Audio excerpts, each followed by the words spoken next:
Ide por todo o mundo e pregai o Evangelho, o Senhor Jesus disse. Esta foi uma das ordens principais, uma das últimas palavras que o Senhor Jesus disse aos seus discípulos antes de partir para estar junto do Pai. Nós estamos aqui em uma das nações do mundo, pouco faladas, pouco conhecidas aí no nosso país, no Brasil. Estamos aqui na Ucrânia. E aqui do meu lado eu tenho o pastor Tiago com a sua esposa Ana Cláudia, que estão responsáveis aqui no trabalho na Ucrânia. Tiago e Ana Cláudia, falem pra gente aí, pros que nos assistem no Brasil, obreiros, pastores, pessoas que às vezes é muito comum quando a gente está muito olhando para o nosso umbigo, olhando para o que está ao nosso derredor, somente o que está perto de nós, esquecer o que está longe. E eu tenho certeza que muita gente, até assistir esta transmissão agora, nunca ouviu falar da Ucrânia, nem sabe que existe, nem sabia que existe esse país. Mas esta é uma das nações das quais o Senhor Jesus disse que nós deveríamos ir pregar o Evangelho. E a Igreja Universal está fazendo isso. Há quantos anos a Universal está aqui na Ucrânia? Nós estamos aqui, bispo, no leste europeu há 14 anos, na Ucrânia são 15 anos. 15 anos a igreja está desde o começo da igreja nesses países. E pra gente, né, Ana Cláudia, a gente vê que, poxa, não tem coisa mais gratificante nesse mundo do que ver aquelas pessoas que chegaram na igreja, a gente viu chegar na igreja, a gente, como o bispo sempre fala, limpou a fralda dela, a pessoa se libertou, a pessoa nasceu de Deus, recebeu o Espírito Santo. E a gente tem visto esses discípulos na qual o Senhor falou ser gerado nesse país. E de ir por todo mundo e pregar o Evangelho e fazer discípulo de todas as nações. A gente tem visto, bispo, as escrituras, ou seja, aquilo que Jesus falou antes de partir, acontecer. Pessoas que chegam. Hoje temos pastores ucranianos nativos aqui da Ucrânia. Poxa, não tem coisa mais gratificante. E a sede das pessoas, né, Ana Cláudia, aqui na Ucrânia, de conhecer esse Deus vivo, quando ela chega até a gente, é muito grande. É verdade. Tudo isso vira nada diante de todas as pessoas que têm vindo, têm buscado ajuda na igreja. A gente está aqui, já passou por muitas situações, mas isso fortalece a gente ainda mais e nos dá mais vontade ainda de permanecer aqui, de ganhar almas. É muito gratificante, bispo. Inclusive você ficou presa uma vez por estar evangelizando. Sim, senhor. Houve uma ocasião que, evangelizando, a polícia abordou e eu fiquei, né, por algumas horas Delegacia. ali. Porque você não sabia falar o idioma, não sabia se explicar, não estava fazendo nada ilegal, não, senhor. Mas por ser estrangeira foi tratada dessa forma. Exatamente. E fiquei ali e aquilo, depois que tudo isso passou, me deu mais vontade ainda de continuar, né, salvando essa nação, salvando esse povo. E nada disso faz a gente parar, olhar para trás, porque a cada dia o Espírito Santo renova. E quando, bispo, as pessoas elas ouvem falar de um Deus vivo, porque a gente sondou por alguns lugares aqui, o senhor vê, todos os lugares é verdadeira palavra. As pessoas não conhecem o verdadeiro e ouvem a palavra, então aquela sementinha que é semeada dentro da pessoa começa a dar fruto.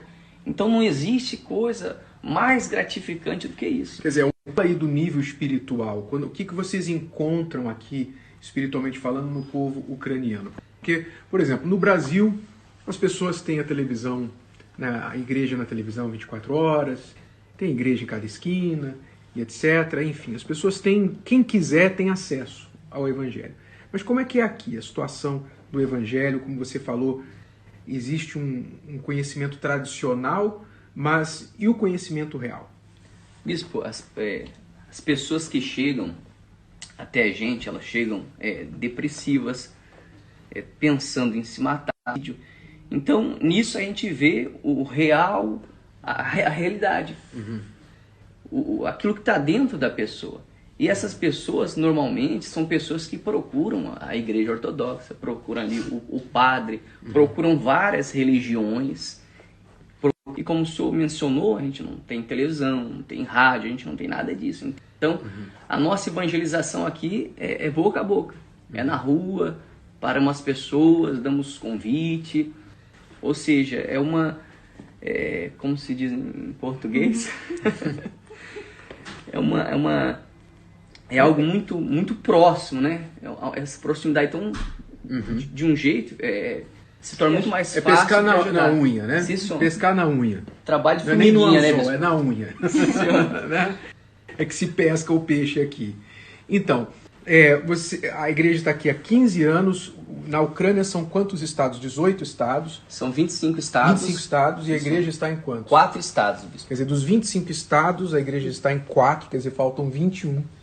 São quantas igrejas no momento? 8 igrejas e 3 núcleos. Pois é. Então, e você está aqui na Ucrânia desde que idade? Aliás, não na Ucrânia, no leste europeu, porque você veio inicialmente para a Rússia, foi isso? Sim, senhor. Você está fora do Brasil, você veio para cá com que idade? 21, bispo, há 14 anos atrás. 14 anos atrás, com 21 anos de idade. Aí você veio solteiro. Casamos no Brasil. Você mudou 3 coisas, né, quando você casou. Você casou, deixou de ser solteira. Você deixou o Brasil, abraçou um outro país. E abraçou a obra de Deus. 3 coisas de uma vez só. Como é que foi esse mergulho aí, de repente, nessa nova vida? Fora o laço familiar, né? Que era muito apegado com a família. Então, quando chegou... Foi um turbilhão de coisas ao mesmo tempo, né? Tudo muito novo. Quando eu cheguei aqui, eu tinha uma outra cabeça, um outro pensamento. Achei que a igreja ia ter aquela superestrutura que tem no Brasil. E quando eu cheguei aqui, eu encontrei 2 esposas russas. Eu não conseguia me comunicar muito bem com elas. E assim a gente foi. Ele já sabia falar, né? Eu não sabia. E ele não passava a mão na minha cabeça, né? Sempre tem que falar, você tem que se virar, tem que ajudar. E isso era uma cobrança porque a necessidade, né? Necessidade Éramos grande. Poucos, né? Poucos obreiros, poucos pastores, então a gente tinha que correr contra o tempo mesmo. Quando eu não podia atender alguém, não podia estar ali, então eu mandava ela, vai lá, resolve, atende, orienta, ajuda. Porque o que muitas esposas de pastor, né, muitos pastores no Brasil não sabem o que é ser um canivete suíço, espiritualmente falando. Né? Porque, como vocês falaram, a obra de Deus, onde ela está mais desenvolvida, tem muita gente para fazer as coisas. Mas aqui fora, o pastor tem que abrir a igreja, né? Ele tem que preparar a reunião, limpar a igreja, ele tem que atender o povo. Trazer o povo. Orientar o povo, fazer a reunião. Depois atender o povo de novo, mandar o povo embora, fechar a igreja, ir lá fora, quer dizer, ele tem que fazer tudo. E a esposa, ela é a mesma coisa. Sim, senhor. Ela é tão importante para o pastor, quanto o próprio pastor, para a igreja, como o próprio pastor. Tanto é, bispo, que aqui, muitas das vezes, chamam a esposa do pastor de pastora. O povo que não conhece, cadê a pastora? Ela está ali na frente de batalha, está ajudando. Né? Então, quer dizer, a pessoa, ela se sente, ela vê a necessidade e se não tiver ela para fazer, ninguém vai fazer. Então, esse é o espírito. Isso é para você, esposa, pastor, obreiro, que às vezes você acha assim, você reclama, né, que tem que fazer isso, tem que fazer aquilo e tal. Pois é, mas veja só a obra de Deus. O que é a obra de Deus quando a pessoa é movida não por uma emoção, não por um espírito de aventura, mas movida pelo Espírito? Porque o que faz uma pessoa, pense comigo, o que faz 2 jovens, vocês ainda são jovens, tem que idade agora? 35, bispo. 35 33. E 33. Quer dizer, vieram para cá na flor da idade, na flor da juventude. O que faz pessoas jovens, com futuro pela frente, deixar o país, deixar a família, deixar os projetos pessoais e vir para um país desse? Não desprezando a Ucrânia, não, um país maravilhoso. Mas para nós brasileiros, quantos graus aqui no inverno? Menos 25, chega a menos 30, bispo. Menos É a cultura, a língua, né? Eles não tem nada. Nada a ver Acho que a com única coisa do Brasil que deve ter aqui é a embaixada. Tem embaixada aqui? Tem, sim, senhor. É uma bandeira lá na embaixada. É a única coisa do Brasil que deve ter aqui. Então, ora, o que move uma pessoa? Eu queria que vocês respondessem isso. O que fez vocês saírem do Brasil e permanecer aqui por tanto tempo? E vocês querem voltar para o Brasil? Não, senhor. De jeito nenhum. Vocês estão aqui obrigados? Não, senhor. Tem um ao vivo aqui, ó. Se vocês quiserem falar, tá todo mundo assistindo, pode falar. Pode falar que não tem como voltar atrás. Se quiser voltar, pode falar. Pelo contrário, é uma alegria. É uma alegria, bispo. O que faz vocês, então, permanecer? Aquela palavra, né, bispo, que o Senhor Jesus falou, né? Não tem ninguém que tenha deixado casa, pai, mãe, tudo, ou seja, sonhos pessoais. Receba agora um presente, 100 vezes mais no futuro, a vida eterna. E Deus tem... A gente tem visto, né, bispo, porque... Eu fiquei 10 anos sem ver meu pai. Fiquei 10 anos. E não foi a igreja, não foi ninguém. É a necessidade, não tinha como. Deixa eu ver. O meu pai, ele teve um acidente antes de a gente chegar na igreja, ficou paraplégico. Era surdo, mudo, vida destruída. Eu tinha vários problemas, brigava, bispo, era de sair sangue. A família destruída na miséria, os médicos deram alguns dias de vida para o meu pai. Ou seja, Deus restaurou toda a minha família. Um minuto, Deus ele usou uma pessoa, no caso foi a minha irmã, para estar lá e a minha mãe aceitou Jesus e foi salva. Ou seja, aqui a gente vê 100 vezes mais. Ou seja, a salvação da alma. Então, poxa, não existe coisa melhor do que lá no Brasil, onde tem os meus familiares, Deus tem tido todo cuidado. Cuidar com meus familiares. Deus, né, só da família dela, assim, são 5 obreiros, pessoas da fé. Ou seja, como voltar ao sonho de Deus? Porque eu tenho certeza que aquilo que a gente está fazendo aqui é o sonho de Deus para cada um de nós. Para aquele que realmente quer almas, bispo.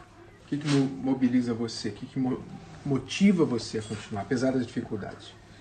Olha, bispo, o sofrimento, né, das pessoas, a gente vê aqui a necessidade e, como eu falei, há as dificuldades, mas isso se torna tão pequeno diante dessa grandeza que Deus tem confiado nas nossas mãos, né? Confiado essas pessoas sobre as nossas responsabilidades para levar, né, a salvação a elas.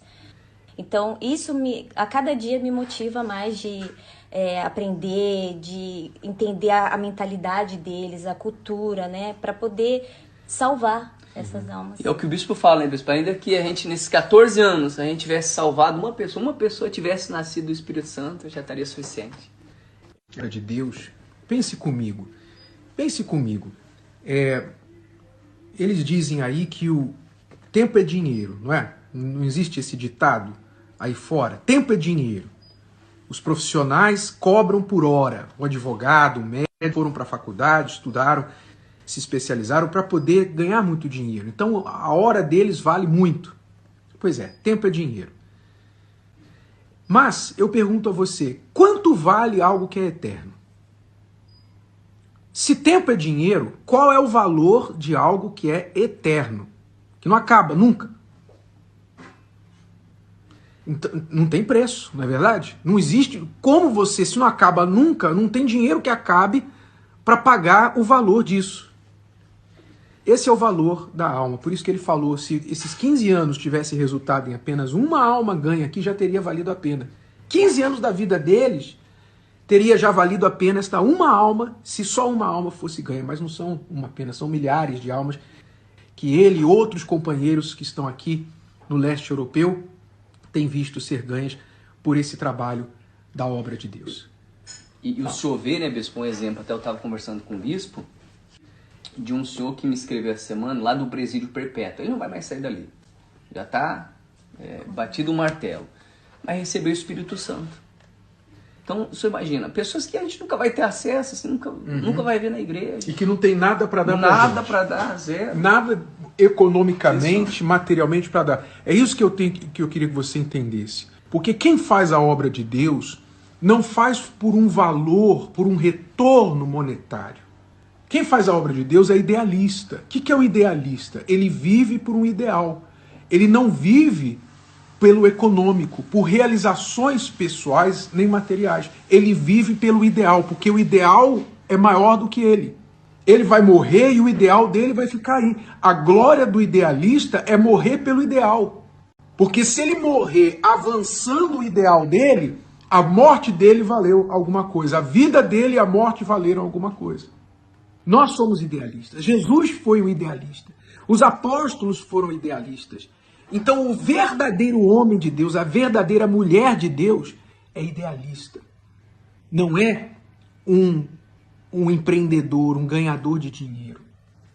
Quem pensa em dinheiro está pensando nas coisas dessa vida. Porque o que o dinheiro pode trazer? Pode trazer para você coisas materiais. Só isso. Mas quem tem o Espírito Santo está pensando no eterno, que é algo muito maior do que qualquer dinheiro pode pagar. É o impagável. É o sem preço. O salmista chama a alma caríssima. A nossa alma é caríssima. O preço de uma alma é caríssimo. Então, essa é a nossa alegria. Então, você que se diz cristão, você diz que tem o Espírito Santo, não se esqueça que tão quanto os outros mandamentos da Bíblia, tanto quanto as outras palavras das Escrituras Sagradas, você recita de cor e salteado: o Senhor é meu pastor, nada me faltará, eu vim para que tenham vida e vida com abundância. Você conhece muitas palavras que falam a seu respeito, ao seu bem-estar. Muito bem. Mas tão quanto estas palavras, existe uma outra que Jesus disse assim aos seus discípulos: ide por todo o mundo e pregai o evangelho a toda criatura. Quem crer e for batizado será salvo. Nem todo mundo vai crer, mas quem crer e for batizado será salvo. Essa é a nossa missão. Essa é a sua missão, não é a missão do pastor só não, tá? Ele não falou isso só para o pastor, vocês pastores. Não, ele falou para todos os cristãos. E todo cristão de verdade que tem o Espírito Santo pensa nas pessoas desse mundo que ainda não tiveram a chance de ouvir o evangelho da salvação para crerem e serem salvos. Então, seja a Ucrânia, seja o Brasil, seja a China, seja a Índia, seja o que for, há bilhões de pessoas neste mundo esperando uma chance. Uma chance. Se elas ouvirem uma vez, elas poderão ser salvas.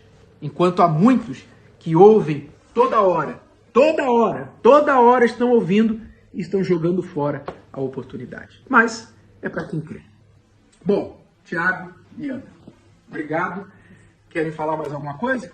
Bispo, é aquilo que a gente sempre fala, né? Sempre fala o senhor, quem é salvo, quer A vista aqui da Ucrânia, de Kiev. Deus te abençoe.